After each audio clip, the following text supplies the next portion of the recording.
Before we begin, I want to ask you something. Have you ever found yourself lost in a thought you didn't invite? One that keeps knocking even when you try to shut the door. Sexual thoughts. They come uninvited. They distract, they linger, and they can sometimes take over. But what if I told you, the goal isn't to erase them, but to understand them so deeply that they no longer control you? Today, I'm going to share something personal. Something real. Because long before I became a monk, I was just like you. Wrestling with desire. Battling the noise in my mind. Wondering why these thoughts were so powerful. And more importantly, how I could find peace from them. Stay with me until the end of this talk. This isn't just a video. It's a journey inward. Let me take you back to the beginning. I came to the monastery not to escape the world, but because the world had become too loud. I needed silence. Stillness. But ironically, in the silence, the thoughts got louder. I remember sitting in meditation. No distractions. No noise. Just me and my thoughts. And those thoughts, they weren't peaceful. I felt ashamed. How can I be a monk, I wondered, if I still have these thoughts?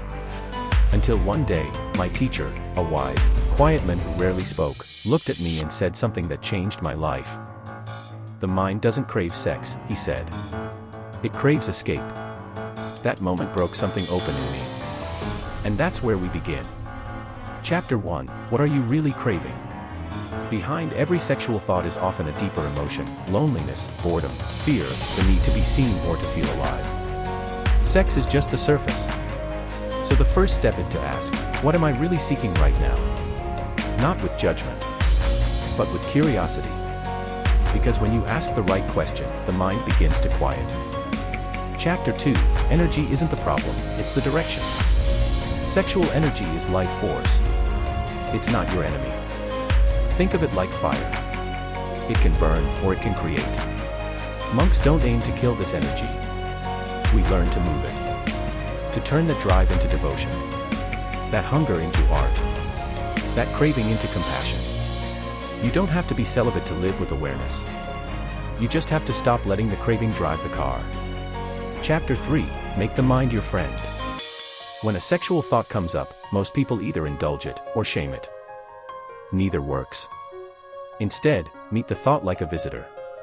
Ah, you've come again. What are you here to teach me today? That small shift, curiosity instead of control, opens the door to transformation. Chapter 4, Substitution, not suppression. My teacher would tell me, when the mind wanders, don't just pull it back, give it a better place to go. So I began to work in the garden. Chop vegetables. Sweep the floor. Chant. Not to distract myself, but to give that energy a new path. Creativity. Service. Simplicity. That's how we heal. Chapter 5, Quiet the noise. We live in a world of flashing images and constant stimulation. No wonder the mind obsesses. Turn off the noise. Spend 10 minutes a day in silence. Walk without your phone. Sit under a tree. Breathe. Desire loses its grip in stillness. Chapter 6, Speak the unspoken. One of the biggest mistakes I made was isolating myself.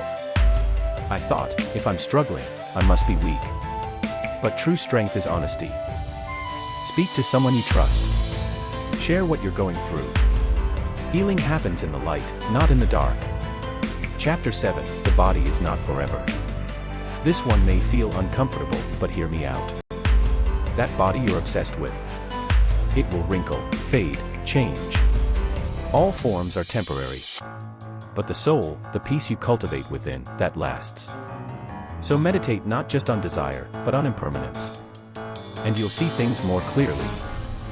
Chapter 8, Purpose is the greatest antidote. When you wake up with purpose, distractions lose their power. Ask yourself, what is my mission? Maybe it's creating, teaching, healing, building, serving. When you live for something greater, the cravings become whispers, not shouts. Chapter 9, Fall. And rise. And fall again.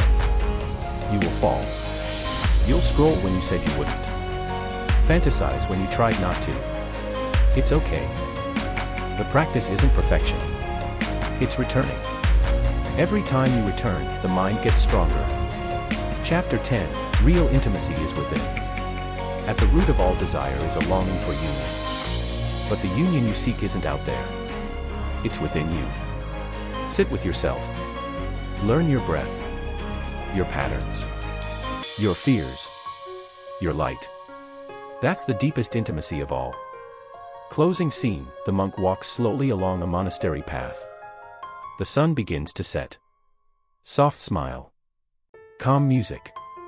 If you've watched this far, it means your soul is ready. Ready to shift. To awaken. To reclaim your mind. So take this with you, your thoughts do not define you. And your desires do not control you. You have the power to transform them. One breath. One choice. One moment at a time. Thank you for being here. If this message touched you, share it. Someone out there needs to hear it. And remember, you are not alone. You are not broken. You are becoming. Play button subscribe for more wisdom. Play button leave your thoughts in the comments. Play button begin again, as many.